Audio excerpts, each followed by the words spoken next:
What's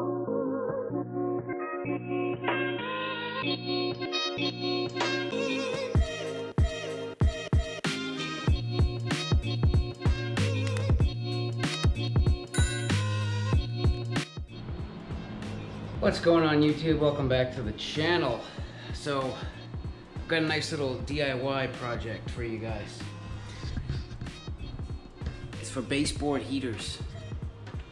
So if you have forced hot water and you have baseboard heaters like this in your house, a lot of times the metal case starts falling apart, or in the case of a bathroom, you know, the pee splatter gets on it and it starts to rust.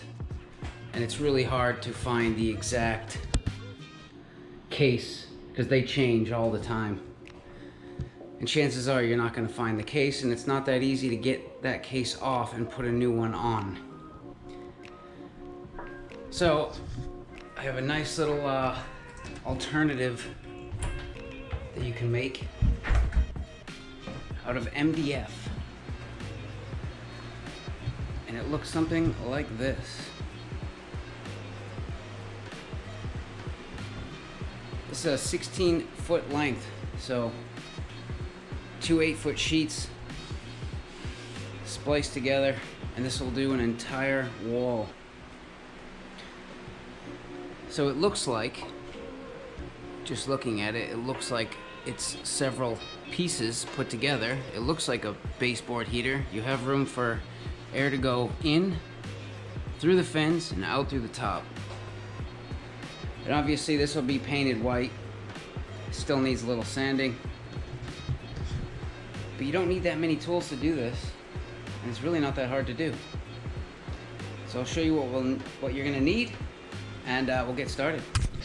Alright, so I made these 9 3/4 tall overall. This bottom piece is 9 inches, this is 3/4. 9 3/4. The gaps here, 1 1/4, top and bottom. And this top, I made 5 inches, but usually you can get away with a 4-inch top with a 1/4 inch overhang. And I made these wings long because this is going to turn a corner, so this is actually going to be mitered. But usually you can just put an end cap on it, call it a day.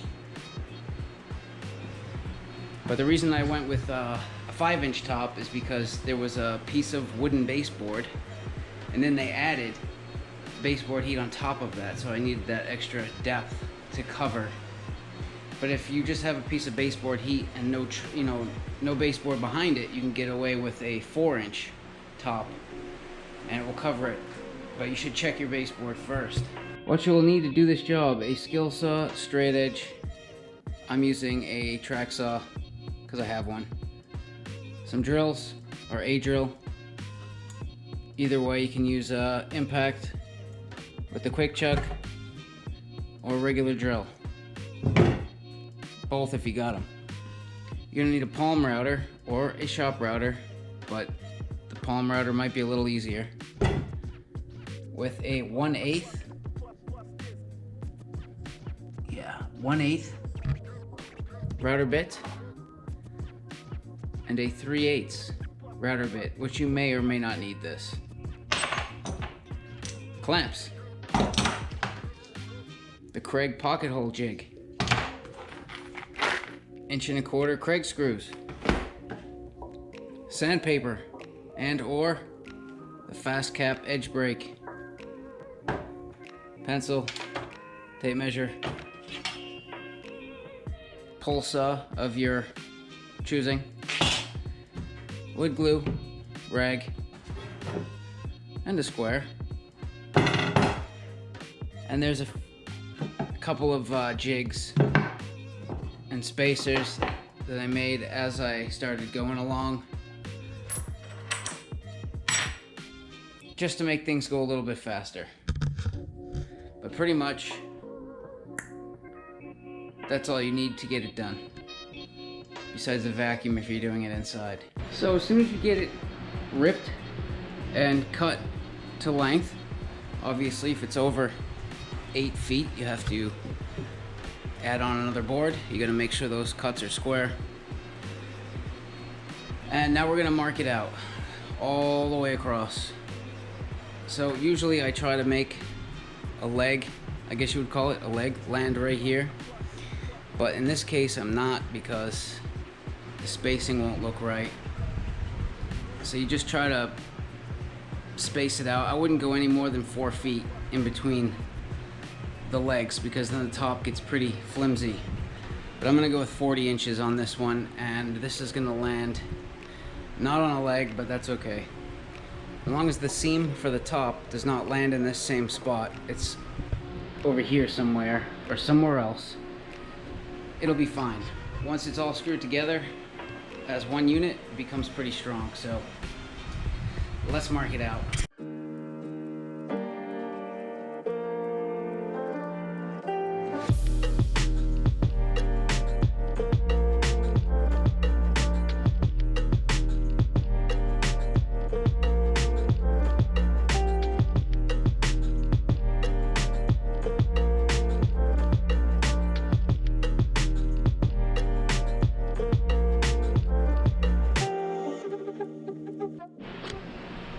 Alright, that's what we got.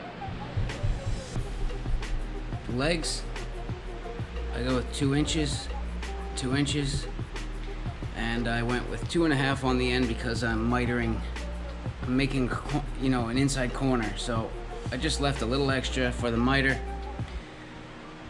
1.25 inch top, 1.25 inch bottom, 2 inch legs every 40 inches. This we're going to use Craig screws, pocket that together at the end all the way down. So now I guess there's many ways to skin the cat here. I know there's a guy that makes these online, and I noticed in the corners they're rounded, and this is how the lady wants them, exactly like the ones she got from this guy. So she even wants the little rounded corners. So obviously that tells me that he has a template that he puts on, and he uses his router with a flush trim router bit and comes in and just blasts it out. But I'm not doing that in my basement, and it's 97 degrees out and humid, so I'm not doing it outside either. So I'm just going to cut it with the saw and the vacuum. Cut these with a handsaw.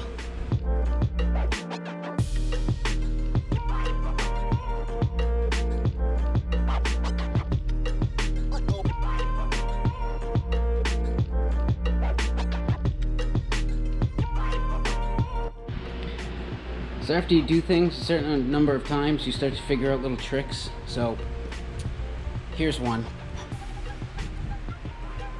If you put a piece of material that's just slightly thicker than this, you can screw this down and leave it, and then use one screw. And it worked on the other one, but this must be just slightly thicker than that one, so I have to back them both off. But you want to put the screws out far enough so that you have room to twist this in here, like on the table. And I found the distance between the edge of the router to the center of the blade, and I cut a scrap piece that I can put up against my fence and have the pencil line just show.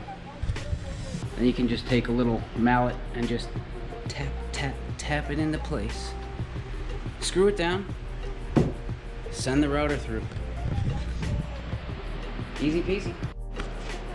And once you have them all routed, take a folded up piece of sandpaper and you go in there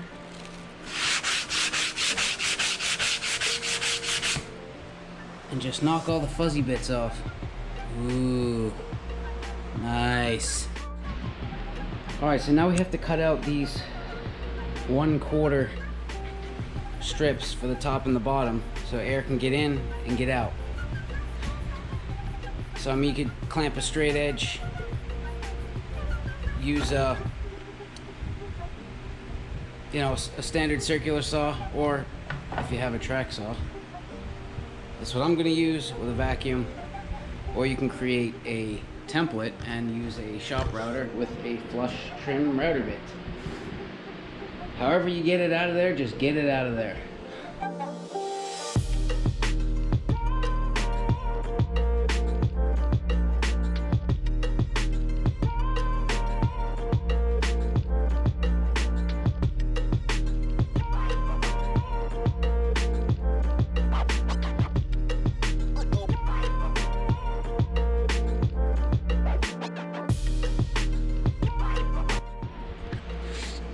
Alright, now we got them all cut with the track saw.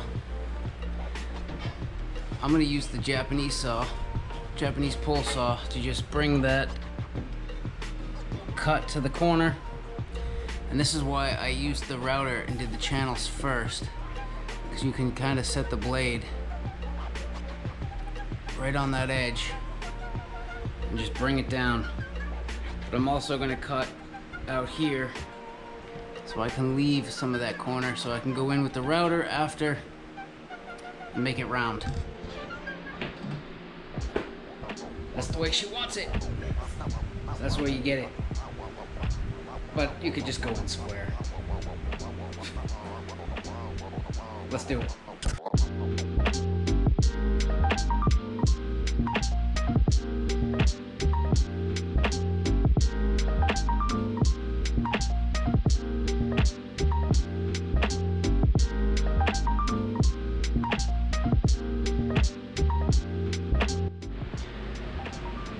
All right, so if you're not completely crazy, you could probably just go in square and call it a day. But if you must, now you can take the router bit, go in, round those corners, and it gives you one last chance, very carefully, if there's any, you know, slightly off where you just hand sawed like this. You can kind of see the, from the track saw, I can just gently with the router bit just kind of clean that up.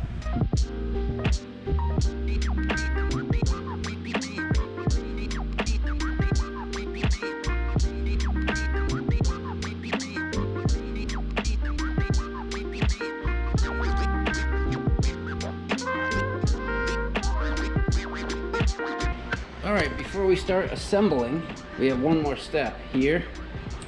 Well, actually two more. But I lined up the top, how I'm gonna have it. You know, every situation may vary, but I needed 4.5 inches hanging off each side for the mitered corners. But usually, if it's just one heater or it goes to the wall, you just go flush and you can put an end cap. But I lined it up how I want it. I put this seam offset from this seam, so that when we put this whole thing together as one piece, this will not be a weak point. So I mean, this could be something that you skip to, I don't know. If you want just one giant flat top, you could do that. But I think it looks a little cooler. Just, you don't have to do the ends, but just in the middle on these ones here. 1, 2, 3, and we're just gonna router that little channel so it looks like a couple of separate pieces kind of put together.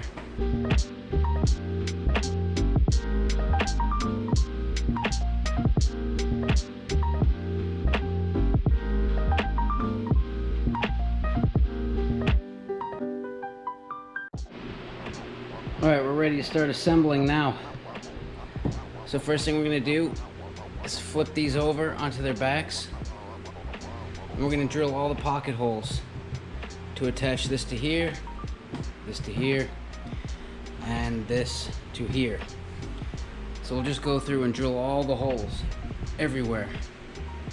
And then we're gonna come back and we're actually gonna put glue here, slam this together, glue there, slam that together, let it dry. Once it's dry, we'll flip this up onto that pocket hole, 1/4 overhang.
All right, there it is.